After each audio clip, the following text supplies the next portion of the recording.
ओम नमो भगवते वासुदेवाय नमः। प्रचेताओं का मारिशा नामक कन्या के 7 विवाह, दक्ष प्रजापति की उत्पत्ति एवं दक्ष की 8 कन्याओं के वंश का वर्णन। श्री पराशर जी बोले, प्रचेताओं की तपस्या में लगे रहने से किसी प्रकार की रक्षा न होने के कारण पृथ्वी को वृक्षों ने ढक लिया और प्रजा बहुत कुछ नष्ट हो गई। आकाश वृक्षों से भर गया, इसलिए 10,000 वर्ष तक ना तो वायु ही चला और ना प्रजा ही किसी प्रकार की चेष्टा कर सकी। जल से निकलने पर उन वृक्षों को देखकर प्रचेतागण अति क्रोधित हुए और उन्होंने रोषपूर्वक अपने मुख से वायु अग्नि को छोड़ा। वायु ने वृक्षों को उखाड़ उखाड़ कर सुखा दिया और प्रचंड अग्नि ने उन्हें जला डाला। इस प्रकार उस समय वहां वृक्षों का नाश होने लगा। तब वे भयंकर वृक्ष परले देखकर थोड़े से वृक्षों के रह जाने पर उनके राजा सोम ने प्रजापति प्रचेताओं के पास जाकर कहा, हे नृपतिगण, आप क्रोध शांत कीजिए और मैं जो कुछ कहता हूँ वो सुनिए। मैं वृक्षों के साथ आप लोगों की संधि करा दूंगा। वृक्षों से उत्पन्न हुई सुंदर वर्ण वाली रत्न स्वरूपा कन्या का मैंने पहले से ही भविष्य को जानकर अपनी अमृतमय किरणों से पालन पोषण किया है। वृक्षों की ये कन्या मारिशा नाम से प्रसिद्ध है। वे महाभाग इसलिए ही उत्पन्न की गई है कि निश्चय ही तुम्हारे वंश को बढ़ाने वाली तुम्हारी भार्या हो। मेरे और तुम्हारे आधे आदि तेज से इसके परम विद्वान दक्ष नामक प्रजापति उत्पन्न होगा। वे तुम्हारे तेज के सहित मेरे अंश से युक्त होकर अपने तेज के कारण अग्नि के समान होगा और प्रजा की खूब वृद्धि करेगा। पूर्व काल में वेदताओं में श्रेष्ठ एक कंडू नामक मुनीश्वर थे। उन्होंने गोमती नदी के परम रमणीक तट पर घोर तप किया। तब इंद्र ने उन्हें तपोभ्रष्ट करने के लिए परमलोचा नाम की उत्तम अप्सरा को नियुक्त किया। उसने ऋषि श्रेष्ठ को विचलित कर दिया। उसके द्वारा शुद्ध होकर वे 100 से अधिक वर्ष तक विषय सकत चित्त से मंदराचल की कंदारा में रहे।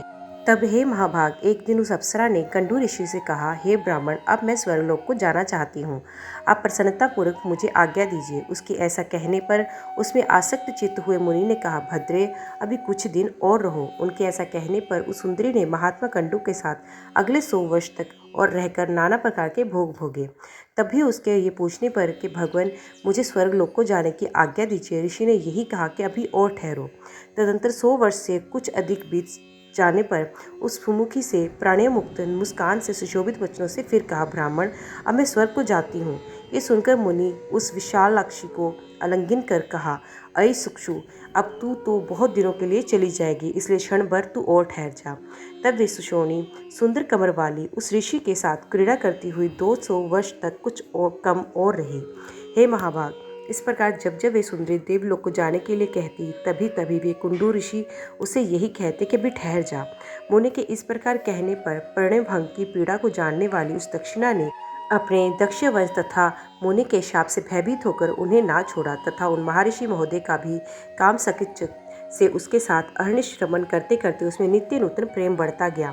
एक दिन वे मुनिवर बड़ी शीघ्रता से अपनी कुटी से निकले और उनके निकलते समय वे सुंदरी बोली, आप कहाँ जाते हैं? इसके इस प्रकार पूछने पर मुनि कहे, हे शुभे, दिन अस्त हो चुका है, इसलिए मैं संध्योपासना करूंगा, नहीं तो नित्य कृष्णा नष्ट हो जाएगी।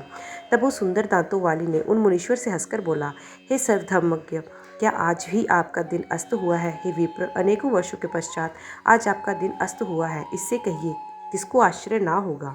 मुनि बोले, भद्रे, नदी के उस तट पर तुम आज सवेरे ही तो आई हो। मैंने आज ही तुमको अपने आश्रम में प्रवेश करते देखा था। अब दिन के समाप्त होने पर भी संध्या काल हुआ है, फिर सच तो कहो, ऐसा उपहास क्यों करती हो?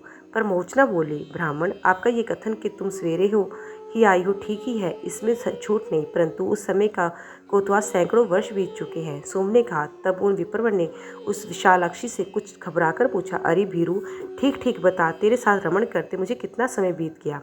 परमलोचना ने कहा, अब तक तो 907 वर्ष 6 महीने तथा 3 दिन और बीत चुके हैं। ऋषि बोले, अरे भीरू, ये तो ठीक कहती है, या है शुभे, मेरी हंसी करती है। मुझे तो ऐसा ही प्रतीत होता है कि मैं इस स्थान पर तेरे साथ केवल एक ही दिन रहा हूँ।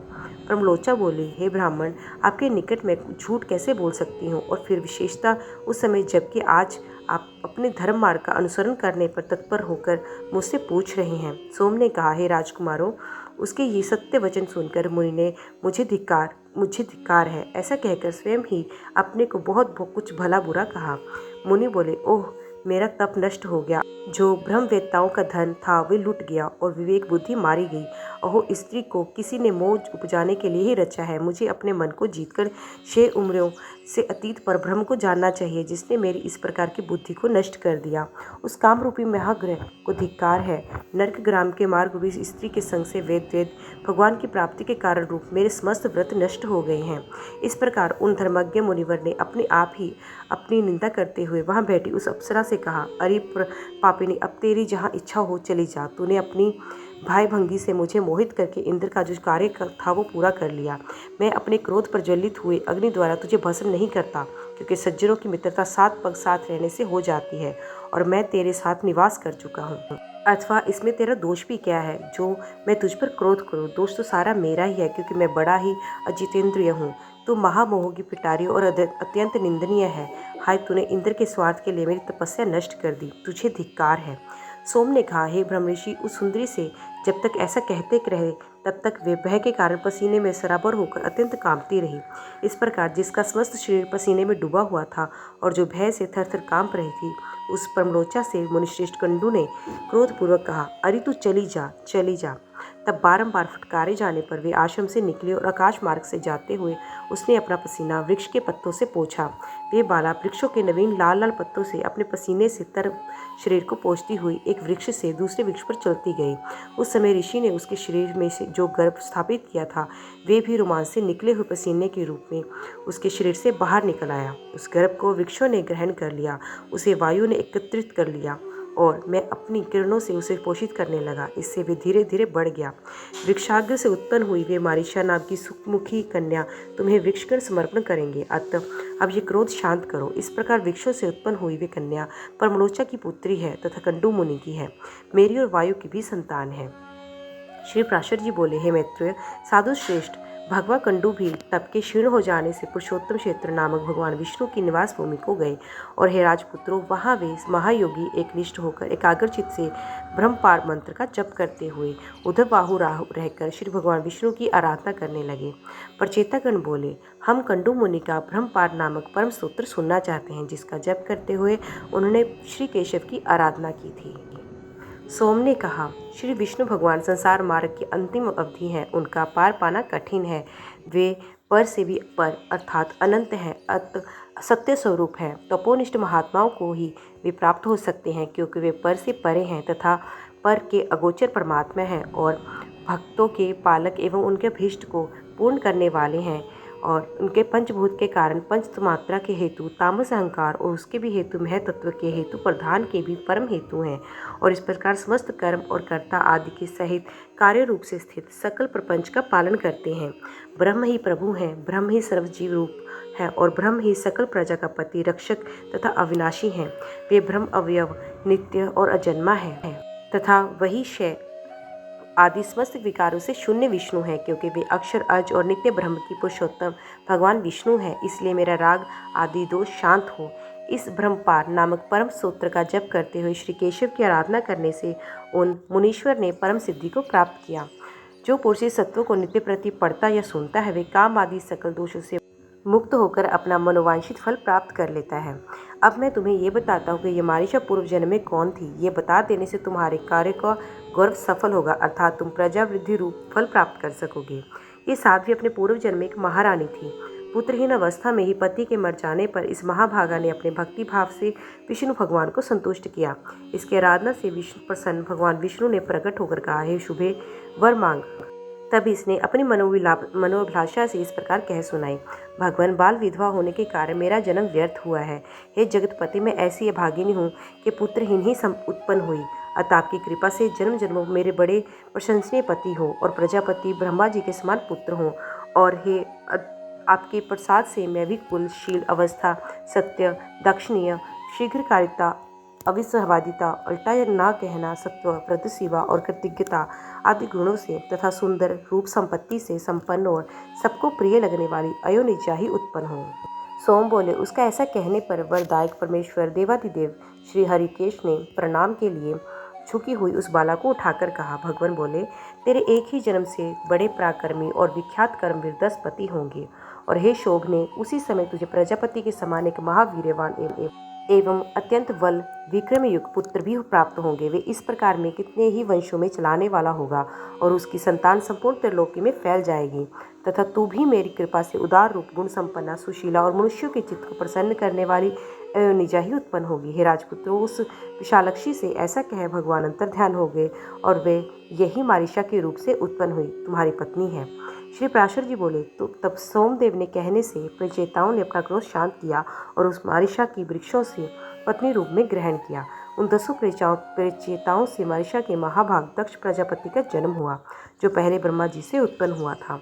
हे महामते, उन महाभाग दक्ष ने ब्रह्मा जी की आज्ञा पालते हुए सर्ग रचना के लिए उद्युक्त होकर उनकी अपनी सृष्टि बढ़ाने और संतान उत्पन्न करने के लिए नीच ऊच तथा द्वितीय आदि नाना प्रकार के जीवों को पुत्र रूप से उत्पन्न किया। प्रजापति दक्ष ने पहले मन से ही सृष्टि करके फिर स्त्रियों की उत्पत्ति की। उनमें से 10 धर्म को और 13 कश्यप को दे दी तथा काल प्रवर्तन के नियुक्त 27 चंद्रमा को विवाह दी। 19वें देवता, दैत्य, नाग, गो, पक्षी, गंधर्व, अप्सरा और दानव आदि उत्पन्न हुए। हे मैत्रेय, दक्ष के समय से ही प्रजा का मैथुन द्वारा उत्पन्न होना आरंभ हुआ है। उससे पहले तो अत्यंत तपस्वी प्राचीन सिद्ध पुरुषों के तपोबल से, उनके संकल्प, दर्शन अथवा स्पर्श मात्र से प्रजा उत्पन्न होती थी। श्री मैत्रेय जी बोले, हे महामुनि, मैंने तो सुना था कि दक्ष का जन्म ब्रह्मा जी के दाएं अंगूठे से हुआ था। फिर वे परिचिताओं के पुत्र किस प्रकार हुए? हे ब्राह्मण, मेरे हृदय में ये बड़ा संदेह है कि श्री पराशर जी बोले, हे मैत्रेय, प्राणी की उत्पत्ति और नाश निरंतर हुआ करते हैं। इस विषय में ऋषियों तथा अन्य दिव्य दृष्टि पुरुषों को कोई मोह नहीं होता है। मुनिश्रेष्ठ, ये दक्षादि युग युग में होते हैं और फिर लीन हो जाते हैं, इसमें विद्वान को किसी प्रकार का संदेह नहीं होता। हे द्विजोत्तम, इनमें पहले किसी प्रकार की ज्येष्ठता अथवा कठिनता नहीं थी। उस समय तप और प्रभाव ही उनकी ज्येष्ठता का कारण बनता था। श्री मैत्रेय जी बोले, हे ब्राह्मण, आप मुझसे देव, दानव, गंधर्व, सर्प और राक्षसों की उत्पत्ति विस्तार पूर्वक कहिए। श्री पराशर जी बोले, हे महामुने, स्वयंभू भगवान ब्रह्मा जी की ऐसी आज्ञा होने पर तुम प्रजा उत्पन्न करो। दक्ष ने पूर्व काल में जिस प्रकार प्राणियों की रचना की वे सुनो। उस समय पहले तो दक्ष ने ऋषि, गंधर्व, असुर और सर्प आदि मानसिक प्राणियों को ही उत्पन्न किया। इस प्रकार रचना करते हुए जब उनकी प्रजा और ना बढ़ी तो उन प्रजापति ने सृष्टि की वृद्धि के लिए मन में विचार कर मैथुन धर्म से नाना प्रकार की प्रजा उत्पन्न करने से की इच्छा से वीर्ण प्रजापति की अति तपस्विनी और लोकधारिणी पुत्री अस्रिकी से विवाह किया। तदंतर वीर्यवान प्रजापति दक्ष ने सरक की वृद्धि के लिए वीर्ण सुता अस्री के 5 असहस्त्र पुत्र उत्पन्न किए। उन्हें प्रजा वृद्धि के इच्छुक देख प्रियवादी देवऋषि नारद ने उनके निकट जाकर इस प्रकार कहा, हे महाप्रक्रमी हरे श्रवण, आप लोगों की ऐसी चेष्टा प्रतीत होती है आप प्रजा उत्पन्न करेंगे, सो मेरा ये कथन सुनो। खेद की बात है, तुम लोग अभी मेरे अनभिज्ञ हो, क्योंकि तुम इस पृथ्वी का मध्य, ऊपरी भाग और नीचे का भाग कुछ भी नहीं जानते। फिर प्रजा की रचना किस प्रकार करोगे? देखो, तुम्हारी गति इस ब्रह्मांड से ऊपर नीचे और इधर उधर सब और अप्रत्यय है। अतः हे अज्ञानियों, तुम सब मिलकर इस पृथ्वी का अंत क्यों नहीं देखते? नारद जी की ये वचन सुनकर वे भिन्न भिन्न दिशाओं को चले गए और समुद्र में जाकर जिस प्रकार नदियाँ नहीं लौटती, उसी प्रकार वे भी आज तक नहीं लौटे। हरेश्वर के इस प्रकार चले जाने पर प्रचेताओं के पुत्र दक्ष ने वैरुण से एक सहस्त्र पुत्र उत्पन्न किए। वे शबलाश्वर की प्रजा भी इच्छुक थे, किंतु हे ब्राह्मण, उनसे नारद जी ने कहा फिर पूर्वोक्त बातें कहीं। तब से वे आपस में एक दूसरे से कहने लगे, महामुनि नारद जी ठीक ही कहते हैं, हमको भी इससे संदेह नहीं, अपने भाइयों के मार्ग का अवलंबन करना चाहिए। हम भी पृथ्वी का प्रणाम जानकर ही सृष्टि करेंगे। इस प्रकार वे भी उसी मार्ग से समस्त दिशाओं को चले गए और समुद्रगत नदियों के समान आज तक नहीं लौटे। हे द्विज, तब से ही यदि भाई को खोजने के लिए भाई ही जाए तो वे नष्ट हो जाता है। अतः विंज पुरुष को ऐसा ना करना चाहिए।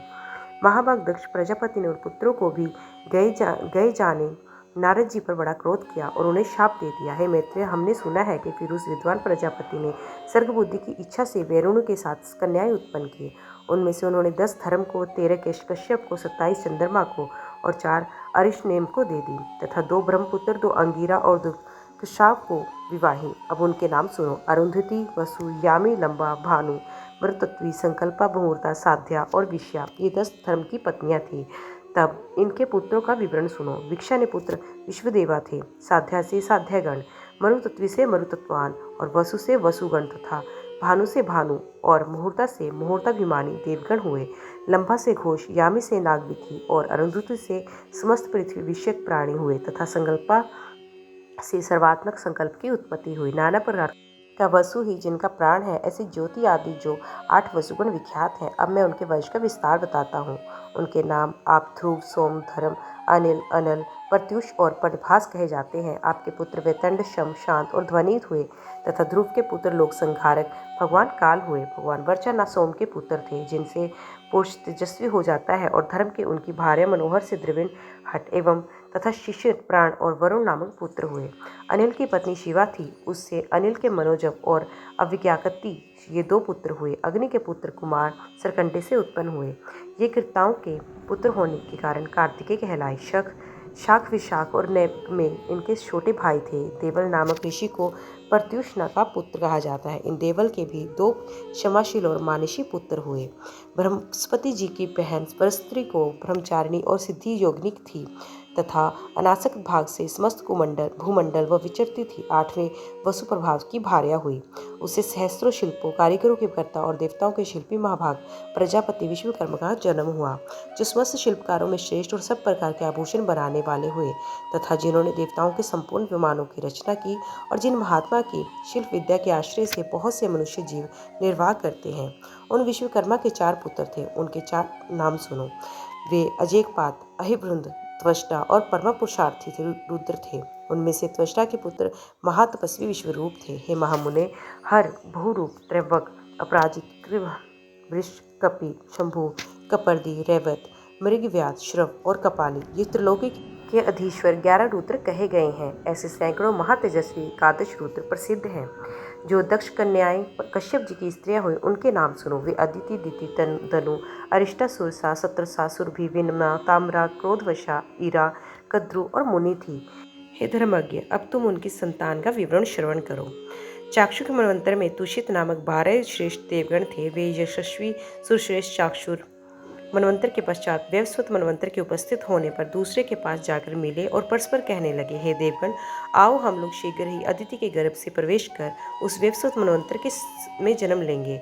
इसी में हमारा हित है। इस प्रकार चाक्षुष मनवंतर में निश्चय कर उन सबकी मरीचि पुत्र कश्यप जी के यहाँ दक्ष कन्याएं अदिति के गर्भ से जन्म लिया। वे अति तेजस्वी उससे उत्पन्न होकर विष्णु, इंद्र, अर्यमा, धाता, त्वष्टा, पूषा, विवस्वान, सविता, मैत्र, वरुण, अंशु और भग नामक द्वारा 12 आदित्य कहलाए। इस प्रकार पहले चाक्षु मनवंतर में जो तुषित नामक देवगण थे, वे ही वैवस्वत मनवंतर में 12 आदित्य हुए। सोम की जिन 27 सर्वता पत्नियों के विषय में पहले कह चुके हैं, वे नक्षत्र योगिनी हैं और इन नामों से ही विख्यात हैं।